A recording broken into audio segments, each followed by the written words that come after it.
All right, so panel, let's talk about it. What do we take away, Leslie, from this victory by Ted Cruz in Wisconsin? Senator Cruz is certainly very excited. The dollar is going to continue to move in. He's going to show that basically his operation is moving in a very positive direction. It's all about momentum, right? I mean, he needed to coalesce, started building that bridge and show that he is really fundamentally set to be the nominee. Donald Trump is going to stand in the way of that. I think it just slows down what we will expect is a chaotic convention in the summer. I don't know how we're going to avoid that because it's going to be so confrontational within a few delegates. And I know Steve can talk a little bit more about the math, but it's going to be just within, even if it's 100 or 200 delegates short for Donald Trump, which is what Wisconsin does, it creates the perfect storm for a lot of contested angst at the GOP convention. Yeah, I mean, Steve, what are you, looking ahead here, what does this win for Ted Cruz do to that, all of the kind of plans and schemes and scenarios? Well, first of all, I mean, we have to see if this is an actual blueprint for Cruz to use moving forward. Is this getting the core conservatives excited about a Cruz candidacy, plus enthusiasm among the Never Trump folks, plus the amount of money that super PACs have spent on behalf of hitting Donald Trump? Is that a real blueprint or recipe to use moving forward in New York, Pennsylvania, these upcoming primaries in a couple of weeks? Or does the pendulum swing back to Trump at the end of the month? That's going to be one question to look at. Secondly, in terms of the math, what's really interesting is these people who have supported, who came out and endorsed Cruz, are all coming out and saying, hey, it's great that Cruz won because it's going to help prevent Trump from getting to 1237. It wasn't about, hey, go Cruz and great, we're behind you 100%. Right. It's Not about this is, and it is a bit of a bump for Trump on the way to 1237. Now, does it make it impossible for him to get there? No, but it does make it harder. Anytime you don't win delegates to get to that point, there are fewer delegates at stake now between now and the end. And so now he's going to, the threshold is higher. He has to win a larger percentage of those delegates between now and June 7th. And so, yes, it does make it much more difficult for him. But again, for him compared to Cruz, it's an easier road. For him and Cruz compared to Kasich, it's impossible for Kasich to get there. So, but yes, slows Trump down a little bit. Yeah, Caitlin, this statement that was issued in response after the loss by the Trump campaign, interestingly, we were talking about this before, he uses the phrase "lying Ted Cruz." He at one point goes on to say in the statement, Ted Cruz is worse than a puppet. He is a Trojan horse being used by the party bosses attempting to steal the nomination from Mr. Trump. This at a time when we've also been seeing steps taken to indicate he wants to get more specific on policy. He wants to kind of shore up some of these other credentials his critics have pointed at to say he is not ready to be commander-in-chief. Right. It seems like at every turn we expect Donald Trump to make some kind of adjustment. He defies our expectations once again. But I do think that this is notable because I do think that he could have said something to the extent of, let's move on. Be more congratulatory, look at what I'm going to do in the next couple of weeks setting up to New York. But we know Donald Trump is not, if anything, a typical presidential candidate. So I will be looking in the next couple of days to see what exactly he does.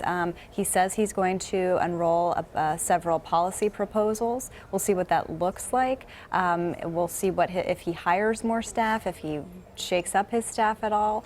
But we're also going to see a contrast with Ted Cruz, I think, who is going to be really working hard to get support from the Republican Party, get some excitement, because that's what he's going to need in a state like New York, where he's not positioned to do that well. Linda, how do you see things? I mean, it's been such a non-traditional race on the Republican side, as you've watched and as we've talked about, whether it's looking at the lack of actual staff that Donald Trump has in comparison to some of the other candidates, the lack of a ground game, quote unquote. How do you see things shaking out? What are you taking away as you watch what's unfolding on the Republican side? Well, I think it's one of the things that makes Donald Trump kind of a scary candidate. If you're sitting in my seat with my Dem hat on, he's not the guy that you really want to go toe-to-toe with, knowing that you don't know what's coming next. So he may have said, yes, I'm going to roll out some policy proposals. Well, in the past, he's also said, hey, I'm going to have a press conference with some endorsements, and then that doesn't happen. So you never really know what he's got up his sleeve. Just yesterday, he's saying, I really can be presidential. And then, as Caitlin said, he puts out this totally unconventional statement that doesn't do what you're supposed to do, which is say, Senator Cruz ran a really good campaign, onward, to the next thing. You want to say something? He had a little electoral adversity after Iowa, and then he won New Hampshire a week later. It's going to be really interesting to see. This is a real time of adversity for the Trump campaign and for Trump himself. He's had a bad week by all accounts in terms of communication.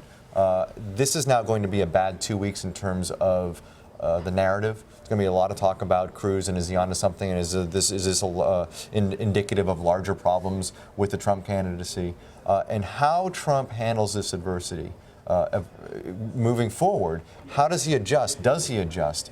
We're going to be watching this very closely, and we're going to see. And I'm not sure that New York and Pennsylvania and those races will actually be the answer to whether he's dealt with this adversity. I think we're going to be looking at states after that, places where Cruz is going to be more competitive, like Nebraska, like Indiana, places that go in May, and then the largest states that he really needs to win in June.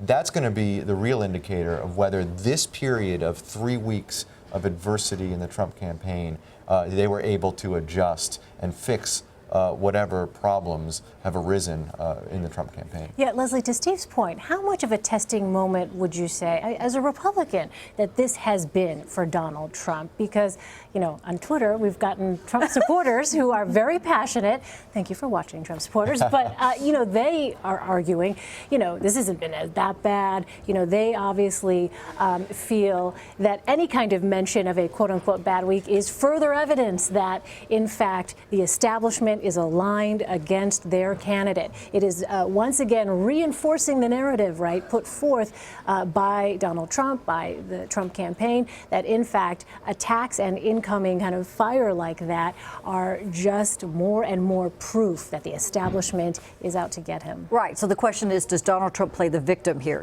I am a victim of, and he comes out and he's done that in the past. Look at the millions of dollars that people have spent against me, numerous PACs that Steve is talking about, that have laid out these massive lies, lying Ted.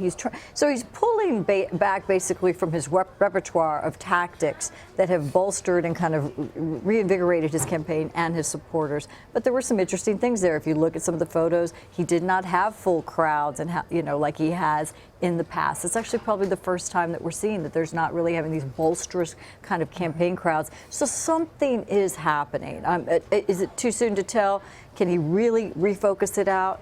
Probably so. He's going to some positive areas, but I don't give New York a pass. It is the Rockefeller Republican establishment base core of the Republican Party. It's not an outsider appeal. Is something happening is the question, and we don't know. I mean, again, they need to figure out, is Wisconsin an outlier? Is this a one-off where it was just a bad, from the get-go, it was going to be bad for Trump, and they knew this, and you didn't see him campaign nearly as hard as Cruz did. He sort of, at the last minute, added a bunch of events over the weekend, but it wasn't really a priority for Trump to spend all his time in Wisconsin. I think they had a sense it was going to be not so great for him. So was this an outlier? And are they then going to be perhaps fooled if they go to New York and all of a sudden now they get the huge crowds again and the enthusiasm is back, and in a state where he's expected to do well and he does do well, do they think that everything's fixed at that point?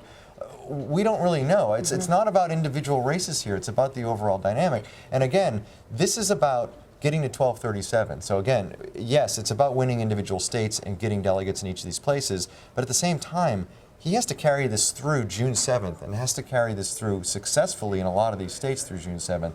And so, yes, they need to figure out what went wrong here, what were the problems that Wisconsin Republicans had with him, and see if those problems exist in other states moving forward. I don't think we're going to see it as much in the next 2 weeks at the end of the month of primaries, but I do think there are states coming up in May and June where these problems could arise again, and what does he do to fix those problems? I think, right, we were talking about, so when are you going to see a lot of hiring and firing? Is that going to be the first thing? And there's something that really interesting that happened in the last couple of days, 48 hours, that reminded me of George W. Bush's campaign in 2000. It was election night. And a lot of people on his staff wanted him to do drive time radio. It was Pennsylvania, and people were like, you really need to get out there and get people to turn out.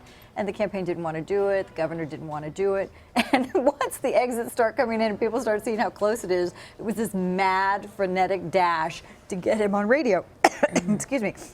It was the same thing. He was getting on radio. He was doing things he didn't want to do. They saw some numbers that they did not like. Yeah.